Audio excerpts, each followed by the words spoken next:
talking with celebrities who've made careers out of distinct looks that set them apart from stereotypical images of Hollywood perfection. Well, my next guest is best known for being the Snapple Lady. Please welcome Wendy Kaufman.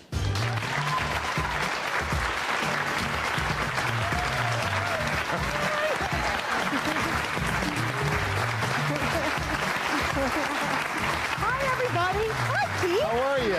How are you? I'm good. Good to see you, Wendy. It's great to be here, all of me. Oh. I did not lose 348 pounds. I'm not interested in losing 348 pounds. No. No, we already have that on the show. I Now know, we have he's you. great. Is that unbelievable? We have the Snapple Lady. What a story, huh? It's an incredible story.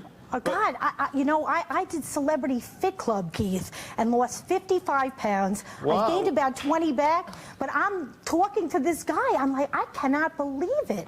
I cannot live the rest of my life walking up 48 flights of steps a day. I just can't do this. It. Yeah, right, exactly. So when I say the Snapple Lady, I said it more than once. Do you like that? I mean, it's a role for you, but... It's been the most unbelievable story because really, I really was never an actress. I went to Syracuse University and I actually went to the Newhouse School and I took film courses, and my father was like, you are just wasting your time at that school. And I went into his business, the steel business, and I was there for many years. But I am just prone to every addiction in the world, and I got, it's just so who I am. And I, was smoking, drinking, doing drugs, and there was an intervention in my family, and I ended up going away for a year to get well. From what? Do you mind telling us? From cocaine was my drug of choice. So yeah, I was smoking 4 packs a day. Also smoking 4 packs of cigarettes a day, using cocaine. Your family intervened and said this can't go on. Cannot go on. And I figured I'd go to a 28-day program, and they held me for 45 days and told me, Wendy, if you don't go for further help, you are going to die. And I didn't even recognize the magnitude of how horrid my drug problem was. But finally, when they brought me to my therapeutic community, I did realize, oh my God, I really could die. It was at a point, Keith, that I could press my cheeks and my nose would start bleeding. Oh my God. That's how sick I was. But you know what? I went, and I don't look back, because the beauty of the gift that was given to me is that I did recover. I've been sober for almost 18 years now. Congratulations. Thank you. Thank you. Thank you. And you can't act that out. You can't act that out. No, this is the real stuff, and that's why when I talked with Ron, I mean, there you are.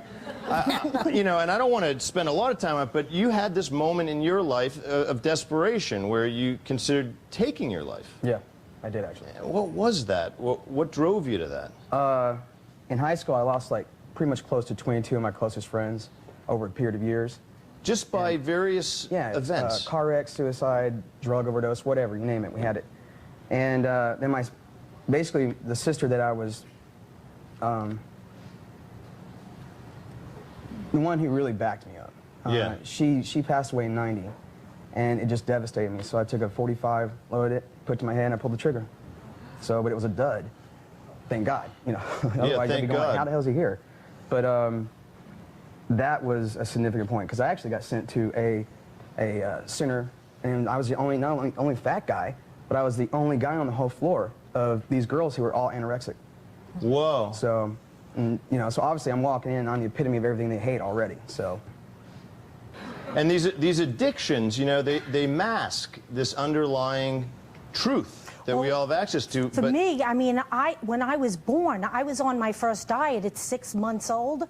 I was just a fat child, and my mother would tell us stories where I would go to the park at 2 years old. All the other children would sit and play, and I would run amongst the kids and steal their ice cream cones and beat them up. So,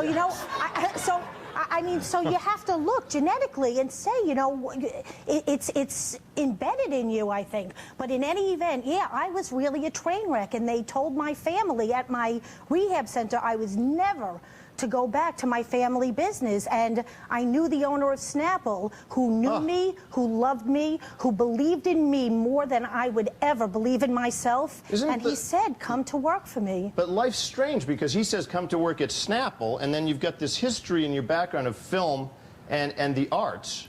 and they come together at a soft drink company. It was the craziest thing. Well, you have to know that at first, I didn't, you know, go into Snapple to be the Snap lady. It didn't exist.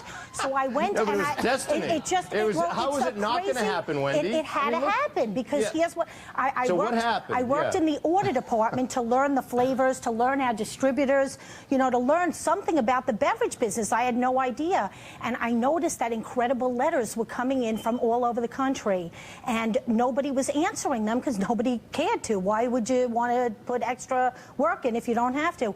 And I took those letters home with me because they reminded me of an epiphany that I had many years ago. I was in love with the Brady Bunch, and I loved Greg Brady more than anyone. And I wrote him. Many women did. Right? That's true, right? Right? Yeah. Let's talk amongst ourselves. Right? Yeah. I know. You loved Greg Brady. Beyond. And I wrote my only fan letter to Greg Brady, and he never wrote me back. So not that I lost sleep, because, you know, I didn't. Well, there you are with Greg Brady. But I did meet him. I mean, 20 years later, I did meet him.